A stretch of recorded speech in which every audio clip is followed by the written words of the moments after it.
All over the country, the race is on to bring in our food. It's harvest time!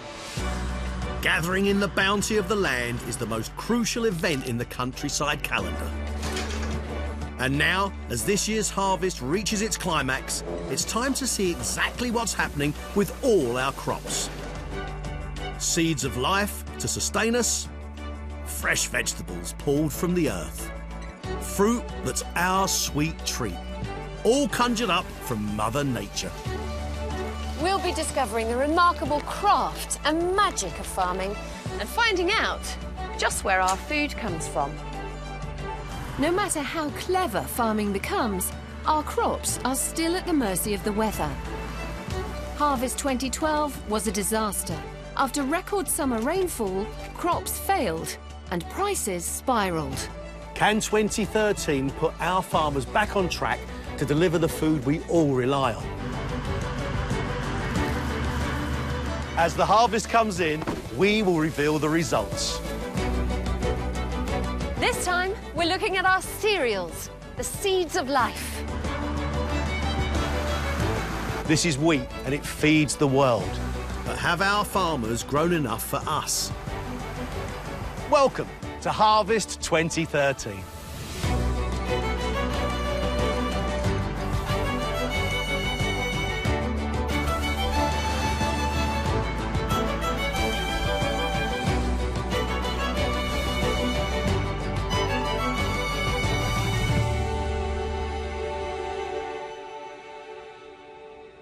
We are in the last flush of summer. And harvest is happening all around us. I'm Greg Wallace, greengrocer by trade. This is by far my favourite season of the year.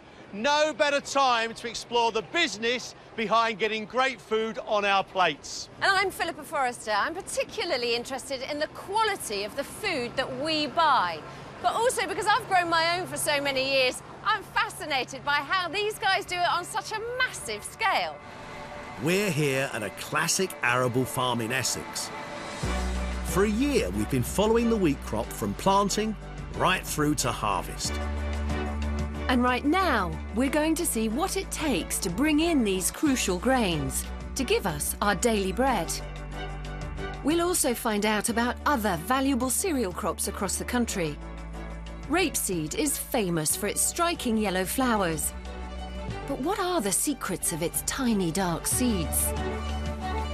How are golden fields of barley and their precious grains turned into whisky? And food expert Stefan Gates will unpack the science behind how our crops are grown. Out there somewhere is our farmer working non-stop to get his crop in. Let's go and meet Tom. On a day when the sun's shining, there's no better place to be, and I never struggle to find the motivation to get out of bed. Tom Bradshaw took a bold decision when he started to run the family farm. He gambled its future, selling the livestock to risk everything on growing crops. You just can't imagine. If somebody had said 20 years ago this is what we'd be doing now, there's not a chance he'd have believed them. To secure the family's future, Tom turned to growing wheat and mixed grains. Success rested on the quality of their soil, so Tom dug deep into the science. I applied for a scholarship and got an opportunity to research what was happening in our soils, and then I went off around the world and saw hundreds of different farmers and learned a huge amount. Everything we eat comes from the soil. Without a really healthy living soil system, then we can't produce the food which we are relying on to survive. It is the centre of life on Earth, really. We want to be the people in the area that are recognised for doing the job better than anybody else. Everyone is sort of buzzing towards the start of harvest and really looking forward to the results of the hard work from the previous year.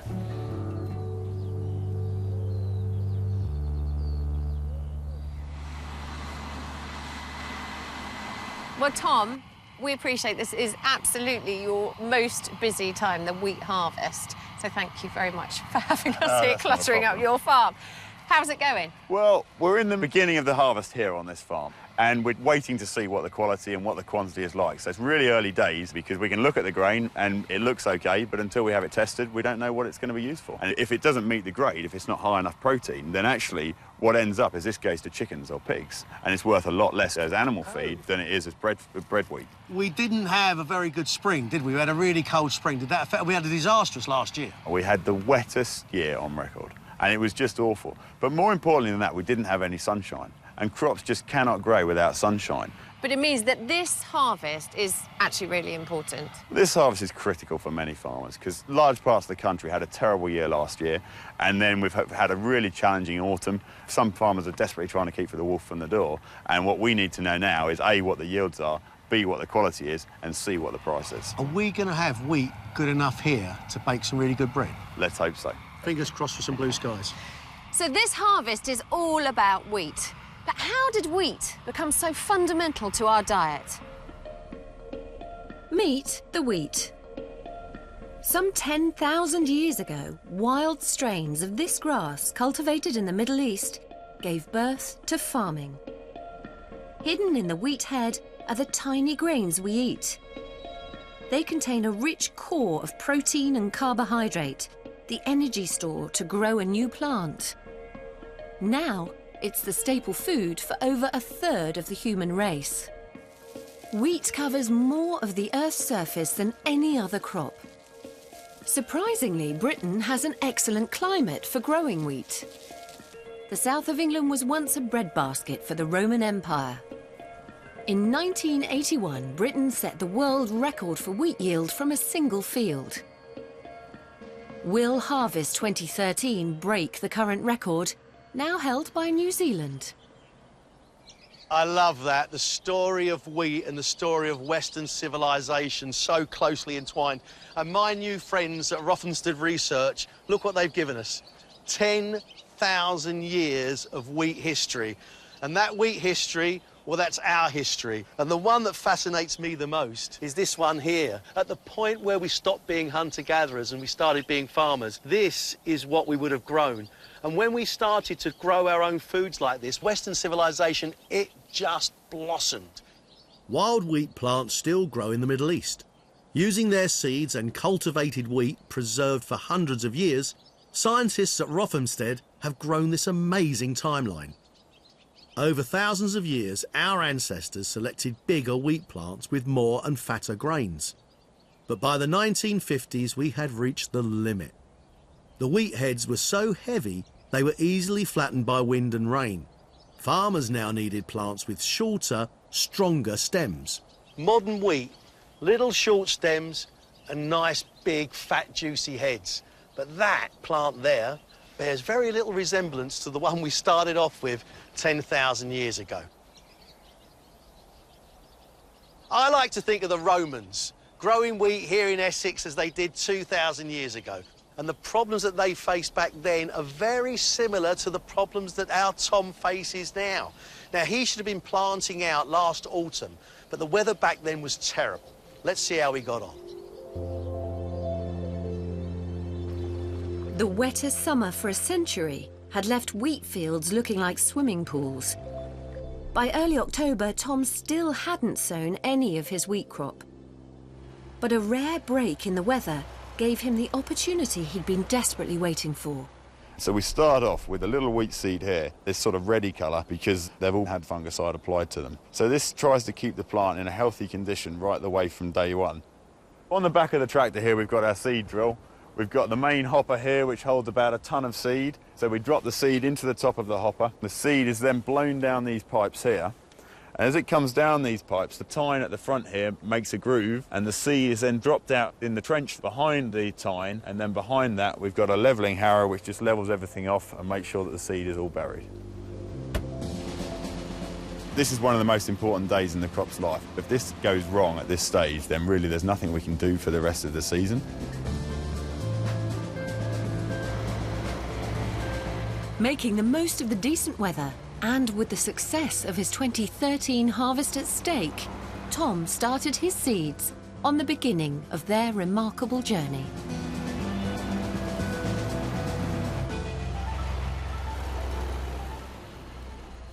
Stefan Gates has been exploring the nature of these little embryonic marvels.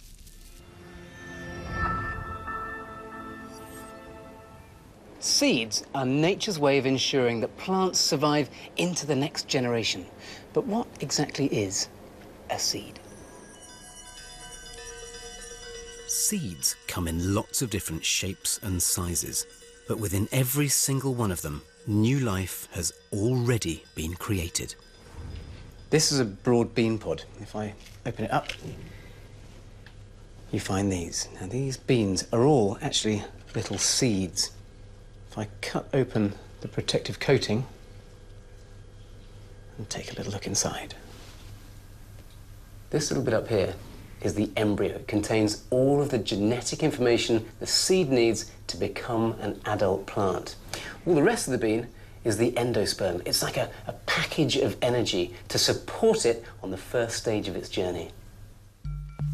Given a very precise combination of the right temperature and enough water, the seed will germinate and the plant starts to push up in search of sunlight. Each bean contains about 1 calorie, the energy it requires to reach the surface. Under optimum conditions, it can grow at a staggering rate of 3 centimetres a day. It's the energy in the seeds that we're after. In wheat, it's stored as carbohydrate. These dark brown rapeseeds contain edible oil, and that's their energy store, concentrated inside a tiny package, even smaller than wheat. Take a handful of seeds to a desert island and you should be able to feed yourself forevermore, because all that's needed to start growing something this tiny into something this huge is water, warmth, and sunlight.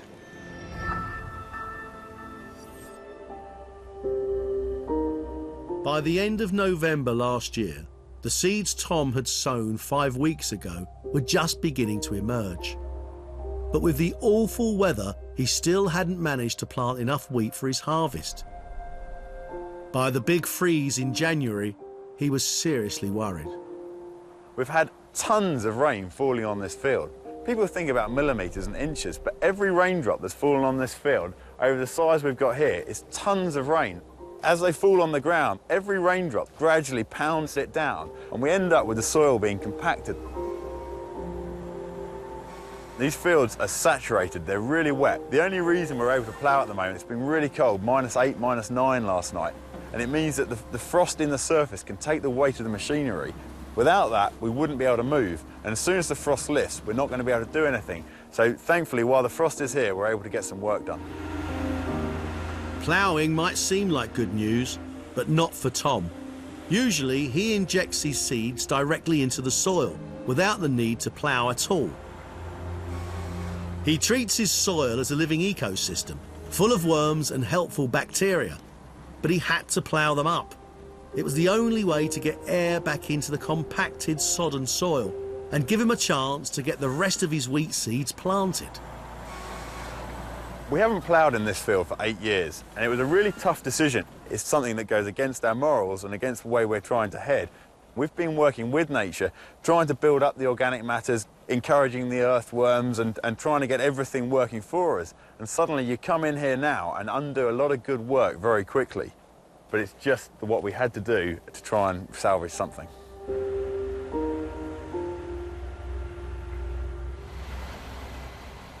So, Tom, I can kind of understand being passionate about soil as a gardener, and we're told all different ways of managing it. You know, 1 minute you're meant to dig deep, 1 minute you're not meant to dig at all, but I never really thought about it in relation to farming.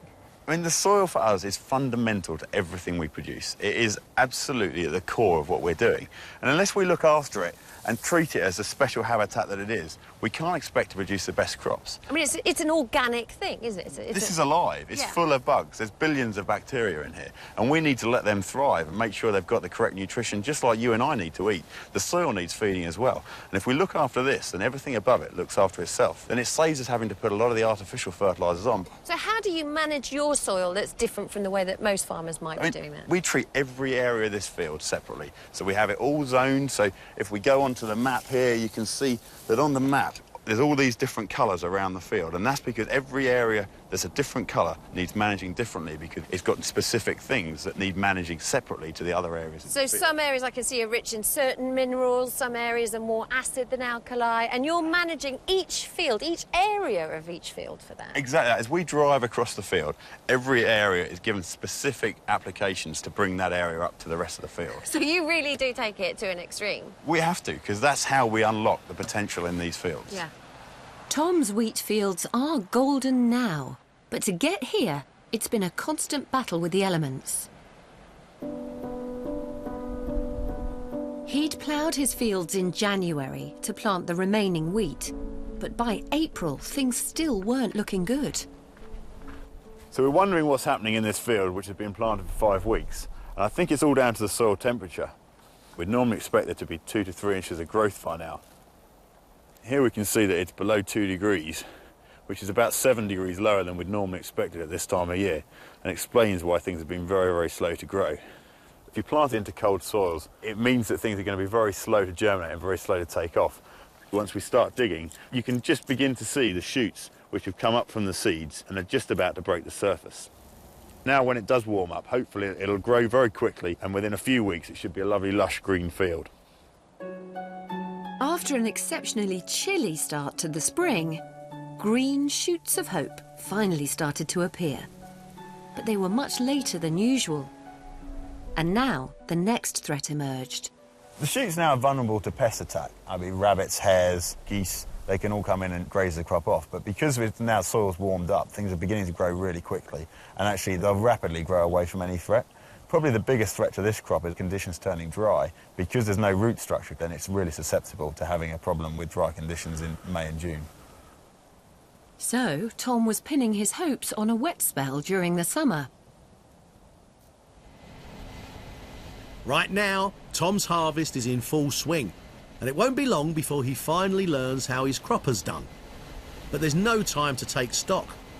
He might be in the middle of harvesting his wheat, but the weather also provides a golden opportunity to start sowing his oilseed rape for next year's harvest.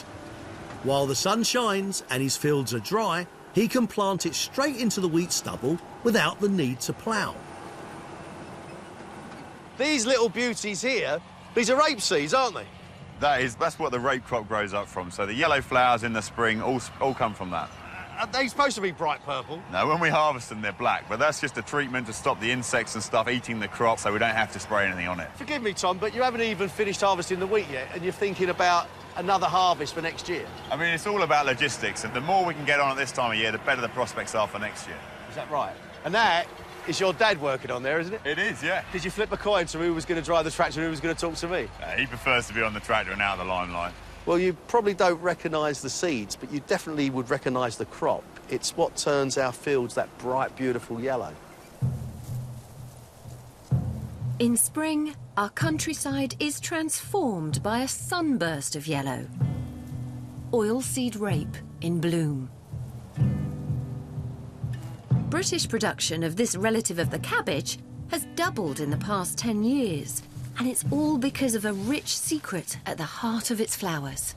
If we pull the petals off, we've got that green pod, and if we cut one open, we can see inside what we'll be harvesting later on in the year.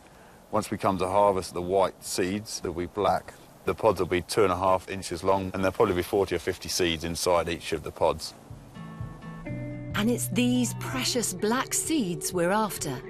They're packed full of oil and protein, which is used to make biodiesel, animal feed, and a wonderful golden cooking oil.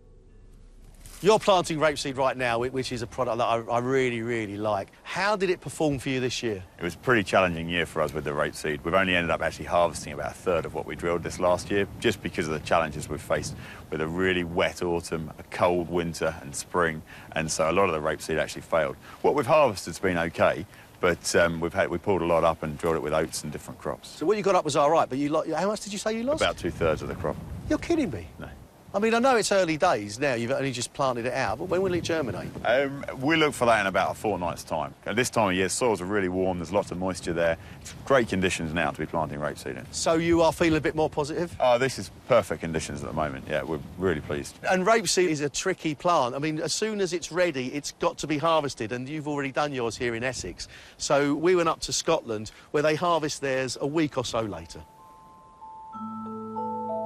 At his farm in the Tweed Valley, Colin McGregor is preparing to harvest his oilseed rape. I'm the third generation on this farm. The family came here in 1927, 86 years ago, and this is my 25th harvest. Roughly half our area is in wheat. We're used to seeing our fields of oilseed rape awash with colour, but to get at the seeds within the pods, the plants have to be dried out. We spray the crop with a desiccant, and that kills the green around the crop, because if the crop's green, it's very difficult to harvest. It takes around 3 weeks for the rapeseed to dry out. If it's too wet, it will clog up the combines. Right. Too dry, and the seeds will scatter in the fields.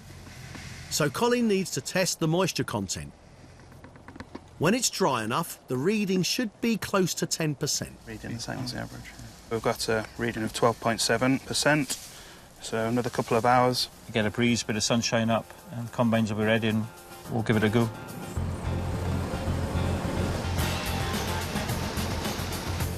How long it's going to take to be dry enough to combine? Yeah, no, we'll come and get a sample in a minute. I don't know if Adam and Harry are listening, we'll access in through the bottom next to the pond. With such a short window of opportunity, Colin must run his harvest like a military operation. And that means coordinating all 3 combines at once. There's 1,000 acres to get through. But the team can clear over 10 acres an hour.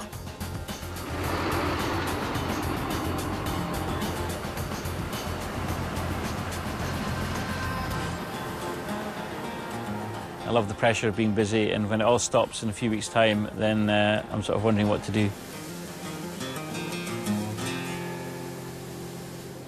And there you are, the finished article, rapeseed oil. I'm a huge fan.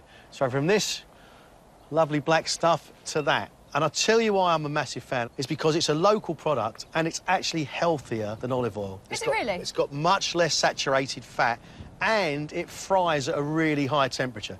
So those are people who like fried food, like me. Yeah. This is healthier to fry with, and it's local, and I love it. So I've used it for cooking, but I've never... I mean, this is cold pressed, This is isn't it? cold pressed. This is the finest stuff. You can cook with this, but you can also use this for salad dressings. Yeah, I've never done anything like that. Look at the different variation in colours. So is that like olive oil, where you've got a stronger taste No. and a milder taste? No. No, no, no, no. But they will taste different, but that's just because of where they were grown, not because of the colour. That's right.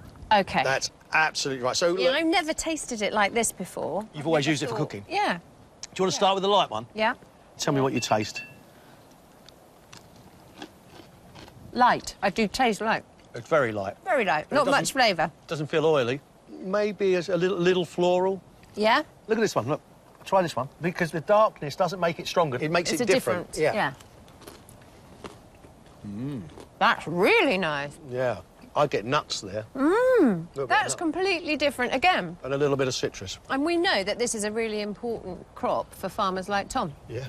But for Tom at the minute, the wheat is taking all his time and concentration, because harvesting that wheat is a round-the-clock operation. After last year's washout, Tom's making the most of every dry moment, when the sun shines and when it doesn't. With the weather being so good right now, they're harvesting night and day. But what will the wheat quality be like? That worry's been keeping Tom awake since the start of the summer.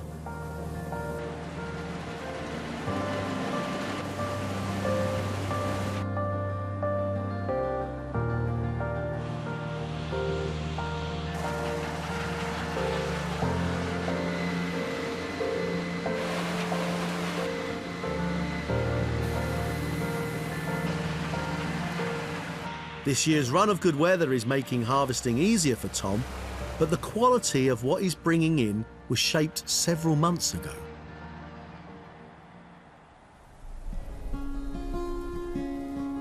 Back in early June, Tom's wheat was still green. It was a crucial time for the plant's health, so I paid a visit. So this is what it's all about. These are the wheat seeds forming, growing, and these are what Tom is hoping to harvest in about 2 months' time. But in order for this plant to plump out these seeds, it needs to be healthy. And Tom needs thousands and thousands and thousands of them. So how healthy are his plants? Eric Ober has been working with cereal crops for 27 years. He's something of a wheat doctor. First up, the beam fractionator and its sci-fi companion. This is the other half of it. The lightsaber! Yes! So what do I do with this then, Jedi Master? Well, Philippa, if you put that underneath the canopy, Right. and that will be measuring how much light is managing to get through the canopy. So what's the result? 95% of the light is being intercepted, so that's good. Yeah, really pleased with that, yeah. Okay. 2 months before harvest, Tom was relieved his wheat was soaking up so much sun. But what exactly does a plant do with sunlight? Stefan Gates has been exploring.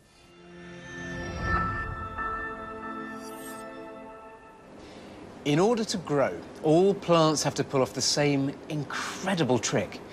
They transform sunlight, water, and carbon dioxide gas into solid matter.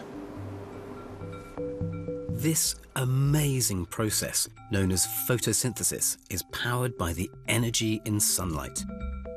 During photosynthesis, plants absorb carbon dioxide, but they release oxygen, the oxygen we all rely on to breathe. Normally, it's invisible. However, there is a way in which we can see photosynthesis actually happening. All it takes is a lamp and some aquatic plants. And if you look underwater, photosynthesis is happening right now. Light enters the green chlorophyll in plant cells, where it reacts with carbon dioxide and water, and carbohydrates are created. The waste product is oxygen, which is being released as these tiny bubbles. If I move the light further away, the bubbles slow down. And if I move the light closer, the bubbles speed up. Using photosynthesis, crops convert the sun's energy into energy stored in their grains. And that's the food energy we harvest. So farmers say they're harvesting sunlight. But be careful what you wish for. Too much sun and not enough rain, and crops won't have sufficient water for good growth. It's all in the balance. So, back in June, was Tom's wheat getting a healthy balance of sun and water? A thermal imaging camera showed hot spots in the crop. Wow. There's a lot of crop that's blue. That means the canopy is cool and there's plenty of moisture moving through the crop. Yeah. But there's also spots in the field that are a lot warmer. And that suggests that the roots aren't able to get enough moisture. Red signalled danger for Tom's harvest.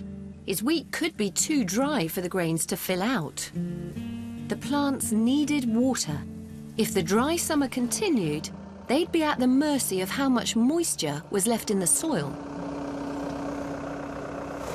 So now you've dug it up, what can you see? Well, you can just get so much chance to see what's happening with the roots. Yeah. And that's what we're really worried about. It's trying to see what's happening inside here. We can see that we've probably got 10 inches of soil, 12 inches of soil, and the roots are growing through the bottom of it. They've been able to access the moisture and the nutrients.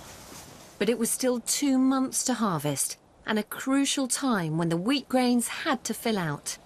We need plenty of sunshine through June and July, but we're also going to need moisture. We can see that there's not a lot of moisture left in this soil. And we want to keep everyone happy, so sun during the day, rainfall at night, and it could be a bumper harvest. After an awful start to the year, Tom was finally optimistic his crop might come good. All he needed was a typical British summer with plenty of rain. But a few weeks later, in mid-July, we were basking in the longest heat wave this century. Was it too much sun? Too early in the season for our wheat farmers? Tom was anxious for rain.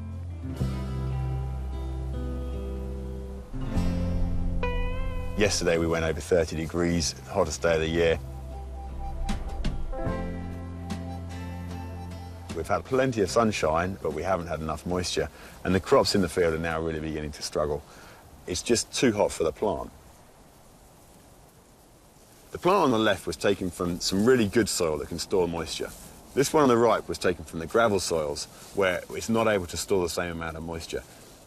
And you can see the colour difference, with these being a sort of light green or strawy colour compared to the dark green colour on this side. So these ones, which are visibly still green, have still got lots of moisture inside them.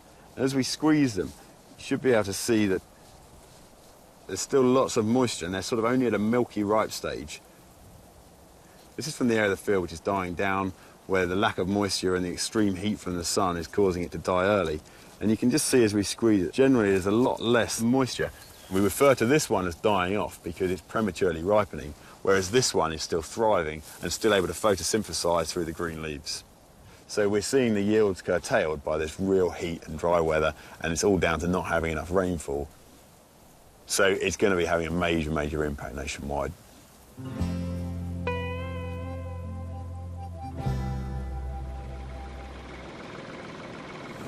Now, with the combines rolling, Tom's starting to see the results of all his hard work. But there is one wheat crop that remains uncut. He's hoping this special field will produce premium quality grain that will all go to make bread. If it doesn't make the grade, it will only be good for animal feed. You had another very late night, working well into the night with those combines. That's what we thrive on at this time of year. Absolutely. And we still don't know how good that harvest is yet, but this is your special field, isn't it? This is one of the ones that we think is one of the best fields on the farm this year, so we've got high hopes for it, and today we're going to find out how good it is. Why is this field so special?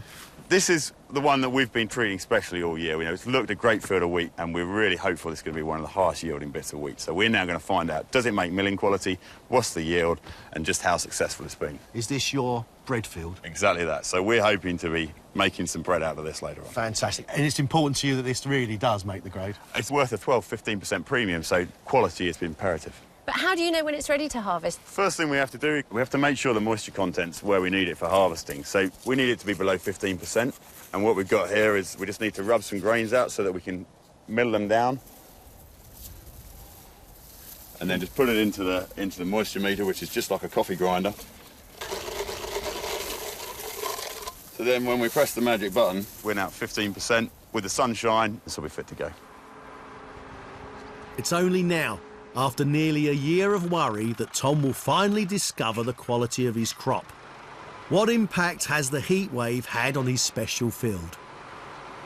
So, Tom, that lack of rain, that lack of moisture, what's that going to do to the crop we're almost about to harvest? It just means that the grains aren't going to be as big as they could have been, and I'm sure we've lost some yield from not having enough moisture. OK, well, we're about to find out. Well, if you're going to harvest, you're going to need one of these. Okay. Look at that beastie. It is a mega machine. The scale of it's amazing. I'm scared to ask. What's the cost for one of these babies? You're looking at around £250,000 investment. It's huge. It is, but you have to think, in the field we're about to harvest, there's probably over £50,000 worth of produce that we're harvesting. So they're bringing a massive value in the day as well. So big investment, but hopefully a lot to harvest. But then what's interesting is that you're replacing hundreds of workers. I mean, in the olden days, the whole community used to get involved, didn't they? And the whole village was involved with harvest, weren't Yeah, they? And that's where the Harvest Festival came from. Yeah. So we went to meet a good friend of Tom's, actually, Guy Smith, who does hanker after those good old days a bit. Farming was once a labour-intensive business, but in the last 100 years, around 1 million jobs have been lost. Now there's a farmer who wants to celebrate the effort of those lost workers. In August, we visited Guy Smith, who offered to help us relive the people-powered harvest of the past. So this was the workforce that your dad had on the farm. How many people were there? And how does that compare to your workforce now? Well, when Dad took over the farm in '53, the year he got married, he had 60 blokes and 40 horses. And today I've got 2 blokes and 3 tractors. That's a big change. In one generation? Yeah, I've seen a lot of changes in my time, and he saw a lot of changes in his time. In those days, they weren't doing all the harvest by hand, but you can see that they've got the pitchforks, and that's what they were shifting the bales and the straw with. You actually, personally, feel a real link into the past, don't you? Yeah, I do. When I see my dad there with all his blokes, yeah. You're right. When you're a farmer's son of a farmer's son of a farmer's son, you recognise that in farming there's a sort of a thread of continuity in your life that goes back through many years, the landscape, the crops you grow. You know, you should be proud of where you come from, proud of your roots, be aware of the past, be aware of tradition.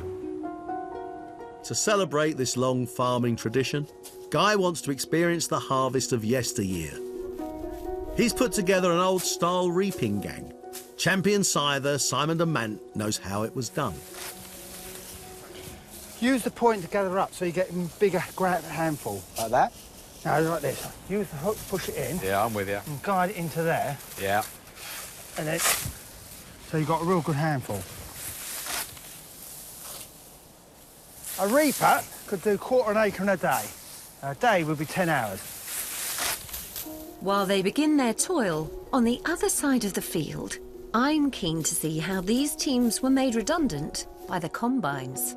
Now, not surprisingly, I'm going to need a safety lesson before I get to drive it. I'm under the strict supervision of Nigel Honeyman. Everything will come to life. Including the telly? Including both tellies. We have one telly looking behind us and one telling us everything that we need to know about what's happening with the combine. Most of our controls are on this orange handle here. So this deals with motion. It deals with moving the cutter bar up and down. So how is it cutting so fast? We have this 25-foot knife section along the front. Yeah. That's cutting at approximately 1,300 cuts a minute.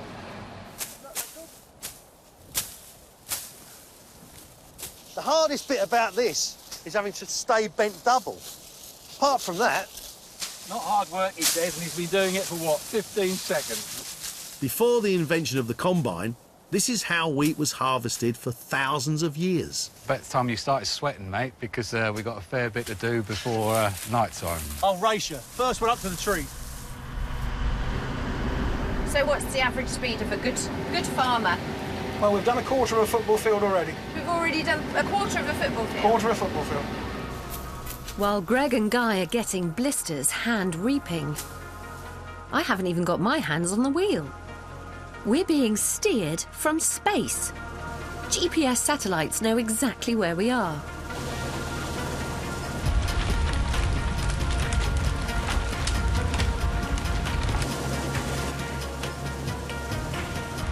At full power, we can cut a ton of wheat a minute. But the real beauty of a combine is that it combines the job of cutting with threshing. The chaff spews out and the grain is collected behind the cab.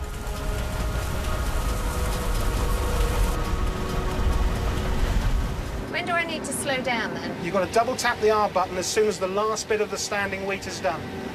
Tell me when, tell me when, tell me when. Now! That's it, and you can stop now. I can stop.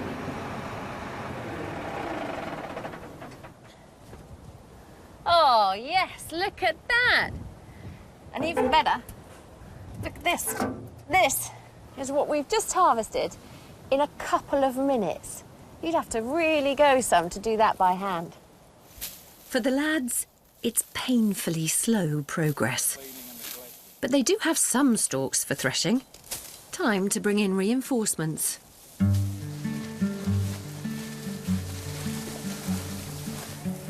Back in the day, women and children were a vital part of the wheat harvest. Once you've cut it, you've then got to separate the ear from the stem. And it's what these guys are attempting to do. After it's been threshed, the wheat still needs winnowing before the grain is ready. And winnowing is literally separating the wheat from the chaff. So what we're doing is trying to get the husks off the grain. And if I do a bit of this, you can see that the wind takes the husk, and I'm just left with the grains from the middle. It's all in the angle of trajectory. It's enough to make a small bat. How much toast have we got in here, do you think? I'd say 2 pieces. I reckon you're lucky to have a crust. 30 of us have been harvesting for 2 hours. Do we have enough wheat to feed ourselves? So come on then, what have we got? And we have just under 10 kilo. How many loaves of bread then would that make? Well, you take 1 kilo of wheat to make 1 loaf of bread. So we've got just about enough to make 10 loaves of bread. Guy and his team have learnt the hard way. The effort involved in the harvest of old.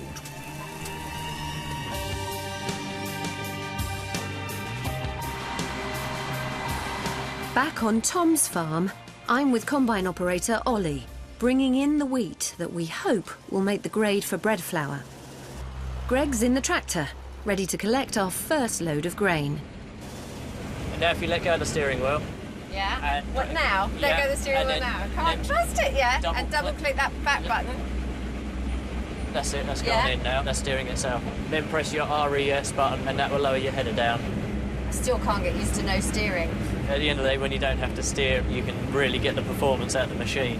So can you make a difference to what's coming in? Yeah, on the sample and how clean it is and your losses, what you're blowing out the back. So there's an awful lot more to think about than just me sitting there and driving it. Oh yeah, actually. definitely. In the thinner patches you can push on a bit more because you have to keep the combine loaded, and then when you get to the thicker areas you need to slow down because obviously you'll be putting a lot more through the machine. Okay. It's not just being a driver, it's about being an operator as well. That is a nice sight to see, all that grain pouring in. Yeah, definitely. It's a good feeling. That's great. And what have we got in terms of how do we know how much our yield is, what we're getting out? If you press run number 2 and you've got your yield there. So right now we are harvesting 8.3, 8.7 tonnes per hectare. That's the average of the field so far. And what would be a really good yield? It'd be nice to be averaging 10, but obviously because of the weather this year, it's not going to be anywhere near like that, unfortunately. Okay. And would you expect it to vary the yield throughout the field? Yes, because of the different soil types and structures over the field. I find this fascinating, you know, Tom's maps and how you can map out each field and tailor what you're doing to the crop. To the pinpoint, exactly. Oh, a hare! Oh, look at that! It's great, isn't it? It's such a treat for us to get a hare. Just don't see them. Beautiful.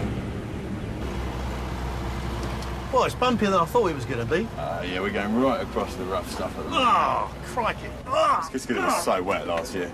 So normally you wouldn't have those ruts. Really? Yeah, just because it was so wet. This is Philippa. Yeah, we've got you, Philippa. We were thinking that we'd unload here. I got you, yeah, that's exactly what I thought. Great minds. So let me get this right. You've got to get beside the combine harvester. Yeah. And he's going to empty some of what he's picked up into your truck. That is it. We try and keep him going all the time. When we have both combines and all our carting game, we're looking at £400 an hour. So if you're half an hour behind on this, that's 200 quid. Simple as that. As simple as that, yeah. The plan is that he doesn't stop. That's it, now you can let go of them. And then if you just slow down, Tom's coming behind us to unload. Okay, standing by to unload.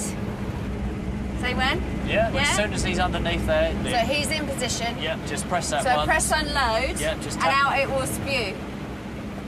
Tom, try and drive in a straight line. It's a bit embarrassing if I get this wrong, won't it? Right, we're unloading. Here we go. I pressed it. Here it comes. Oh, look at that. There it is. That's extraordinary. That's fantastic. That is fantastic. I know you probably take it for granted now, but I think that's wonderful. It takes it out really fast, doesn't Oh it? yeah, that goes out. It's about 150 litres a second or something that goes out. It's got to be deeply satisfying at the end of all your hard work for the year watching that. Yeah, definitely. That's the year complete then when that's back in the shed. I get that. It's a good feeling. Oh, he stopped. So is that enough? Have we emptied him? That's all done. That was fantastic.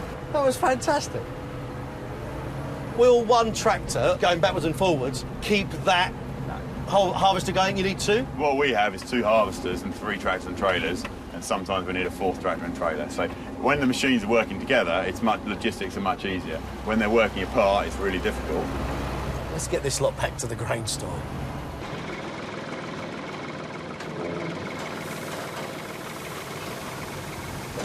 You get to play with some very big toys, don't you, mate? You know what, boys and their toys and all that sort of thing. Great big Tonka toys, aren't they? Well done, Tom. Very skillfully done. Proud of you, mate. That's another 18 tonnes safely put in the grain store. But what I'm most excited about is we've sent a little bit of it off to the flour mill so we can make some bread later. Now, that's a good sight, isn't it? I mean, does that give you a real sense of satisfaction? Yeah, suddenly you know it's safe once you've got it in the barn. This is what we work for. The whole year is spent trying to get this. I mean, forgive me, like a city boy like me, I mean, I know I like my food, but I'm ignorant of this. You can't just plant it out and leave it, can you? No, it takes a lot of nurturing through the year. I mean, we plant the seeds in the autumn, but then right the way through from the spring, we're in the field every 3 or 4 weeks doing different things to it. So we're putting treatments on it or fertiliser to make it grow and try and get the crop as good as it can be. What do you put on the crops, Tom? Everybody wants to know.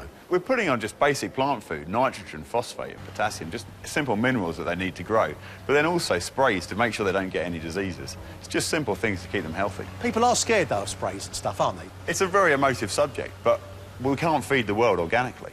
So yields would be half what they are if we weren't using the chemicals and fertilisers that we're using at the moment. It's not possible for the world to feed itself on organic wheat. I don't believe it is. However it's grown, there's always a huge demand for wheat. The poorer quality grains go for animal feed. But Tom's hoping that his will be sold at a premium to a mill like this for bread flour.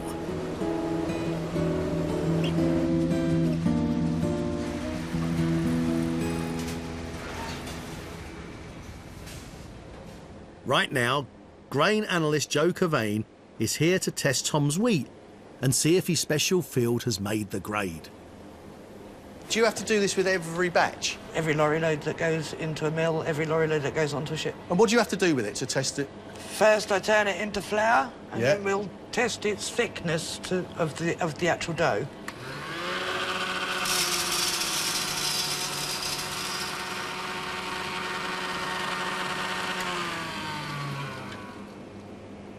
So I'm going to weigh out 7 grams. In here, I've got 25 mils of distilled water. Then I combine the two. So this is basically mimicking bread making. So I'm now shaking it so all the flour is in suspension in the water. Do you know what sort of score you're looking for here, Tom? A score above 300 is great. Anything above 225 means it'll be OK, it'll be saleable as milling wheat. The measurement is in seconds. So it's the time it takes that weight to drop through the flour and water mix. But this test here, no wonder you look pensive, is the difference between bread, wheat, or pig feed wheat. Absolutely. So the thicker and the more gloopy it is, the better quality it is. Yes. Let's have a look what we got. So it's now expanded all the way up the tube. So the more it expands, obviously the longer it takes this to fall through it. And what speed has it taken? It's taken 362 seconds. All right. That means we're OK. We're OK with that. Well done. I found that completely nerve-wracking. Now, Tom doesn't just grow wheat, of course, he grows barley. Tom's barley's already harvested, but we're going up to Scotland now, where they are just gathering theirs in. And their barley's not just going to be eaten, it's going to be drunk. Barley may look like wheat, but the low gluten content in its grains means it's nowhere near as good for making bread. It's much hardier, though, making it well suited to the growing conditions in the north of Britain. So it's become the staple grain of Scotland's whisky industry.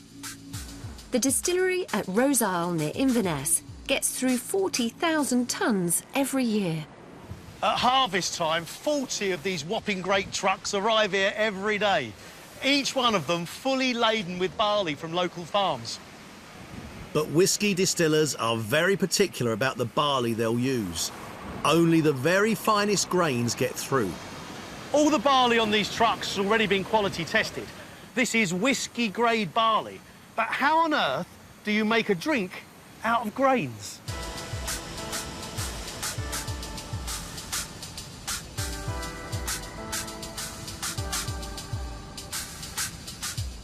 Barley grains are packed full of starch, and through a process known as malting, the grains are tricked into germinating, and this starch is broken down into sugars. Add water and yeast, and those sugars turn to alcohol. This clear liquid is whisky in its raw form before it goes off to be aged. You see that? That's the alcohol distilled from the barley. But that now goes into oak barrels for 3 years, sometimes a lot longer. And it's that oak, that woodiness, that gives it more flavour and, of course, that beautiful colour. Lovely. Before the barley goes for alcohol, someone has to decide if it's up to scratch. Farmers have to send a sample to the barley bench, where it comes under the scrutiny of Carol Inch. She has the power to pass or fail a harvest, so the farmers call her Rejection Jane. What are you actually looking for here with this barley? We need low nitrogen in this barley because high nitrogen barley, it takes up more space within the grain and there's less starch that we can convert into sugar. So what we need from this barley is low nitrogen, because that means we'll have more starch. And more starch means more actual alcohol. Yep, that's right. Yep. Nitrogen helps plants grow. It's a key component of fertiliser. But barley farmers need to strike a delicate balance. Too little fertiliser and the crop won't grow as well. But add too much and the grains run the risk of being rejected. Nitrogen within the corns gives you a steely, slaty, grey kind of colour. So if it's all white, that's what we want. Yeah, if it's too grey, it's going steely, too much nitrogen. High nitrogen. We've got about 20, 30 grains there, and only one of them looks a bit steely. We can let that go, can't we? Yes, it'll be good. Well done, boys. You're in. The barley that passes the test becomes part of over 25 million bottles of whisky produced at Rods Isle every year. Whisky is very big business, and keeping the standards up is absolutely essential. And you know what? It all starts with sourcing the very best barley. Cheers. With Tom's grain all in and our flour back from the millers, I've come to meet Tom's mum. You all right, Tom's mum? Very well, thank you. I mean, this is the real test, isn't it? We're going to make bread out of it. See whether it rises and what it tastes like. This is really quite elastic, nice and cool, but I've got to say, it does feel slightly heavy. It's because it's wholemeal, so it will be a closer texture than a white loaf. Right, ready for the tins? Yes. Pop it in. Now we'll prove it on the Arga for about 40 minutes, and then it'll be ready to cook. Prove first and in the oven. Look at that. Bread straight from the wheat field.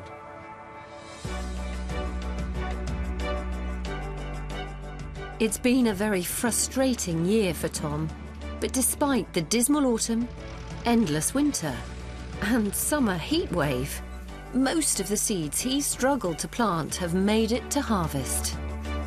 And much of his crop, including the special field, made the grade for bread wheat. Right, we're unloading, here we go. Oh, look at that.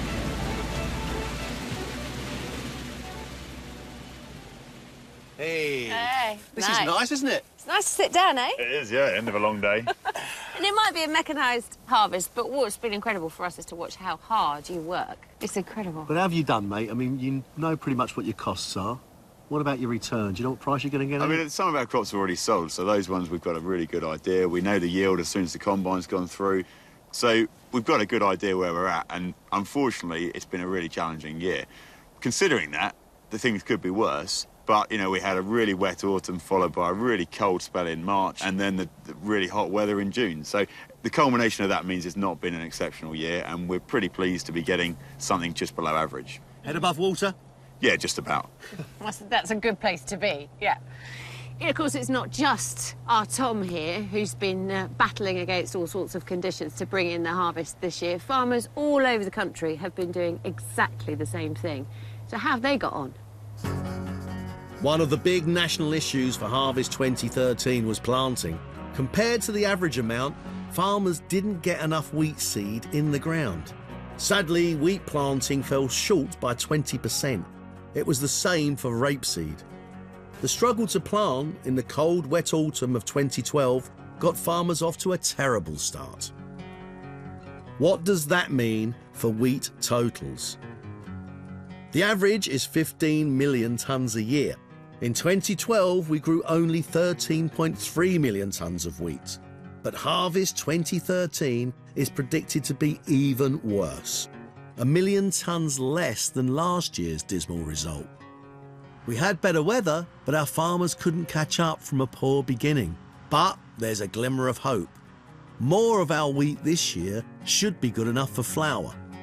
What about oilseed rape? Early growth in the wet was devastated by attacks from slugs and pigeons. The warm summer helped, but the crop's expected to be down nearly 10% on average. Harvest 2013 was bad for oilseed rape. Without wheat and oilseed rape, farmers desperately tried to make up by planting lots of barley. In 2012, we grew 5.5 million tonnes. What about barley this year? We predict a rise by more than a quarter. But on the whole, the hangover from last year's washout has given cereal farmers a big headache in harvest 2013. That news doesn't paint the brightest of pictures, does it, Tom? Trouble is, this year, we've known that all along it hasn't been going to be the best year. But around the world, we're having a massive global harvest. The UK is having a small harvest. That means our prices are down because of the world supply. But in the UK, we haven't had that great year. But isn't that a double bad whammy? Doesn't that... Exactly that. That is the sum of it. We don't have as much to sell, and it's at a lower price. So there's just not the gross income that there would have been otherwise. So what's going to happen is we're going to import a lot more, and your price is going to go down, right? We're going to be net importers in the UK for the second year running, and we haven't imported wheat on that scale for like decades. Is that right? We've always been wheat self-sufficient? Well, for years we have, Craig, yeah. I never knew that. Yeah, talking about self-sufficiency, it's heavy. Is this your bread? Oh, I can't lift it. Shut up, this is as light as a feather. Bit of good news here. Can I show you this? And this has never happened to me before, and this I think is wonderful. That is a beautiful loaf of bread. Stick your nose all over it. Once you get this, you'll want to stick your nose in it. And you know where this comes from?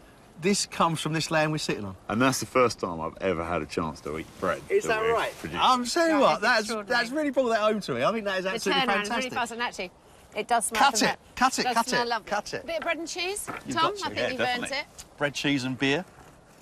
Are you proud, Tom? Because I'm proud. That's a lovely loaf. This is a great moment, actually, being able to eat something that you've produced, and we only harvested that this morning. They are big lumps of cheddar. That is good bread, though. That is a really light but earthy and filling loaf.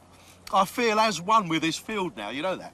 We take it for granted. When you're walking around the countryside, you don't realise what it's used for. You don't link the two together, and this is an opportunity to really just make that link. Well, Tom, thank you very much for having us here. No, it's been really enjoyable. We've learned so much. Now, if you'd like to learn more, you can. bbc.co.uk/harvest, and there's a leaflet available which is full of information, and I suspect that there are some recipes there. Not just recipes, there's some fantastic recipes and ways that you can find out how to use our British harvest. And also, there's information on there that you can find harvest events near you. Maybe as good as this. Well done, son. Thanks, Cheers. Tom. Yeah. Cut us another bit. Cool. Next time, a sweet treat. What are the secrets of growing perfect fruit? And how have our fruit farmers done this year? Join us tomorrow at 9.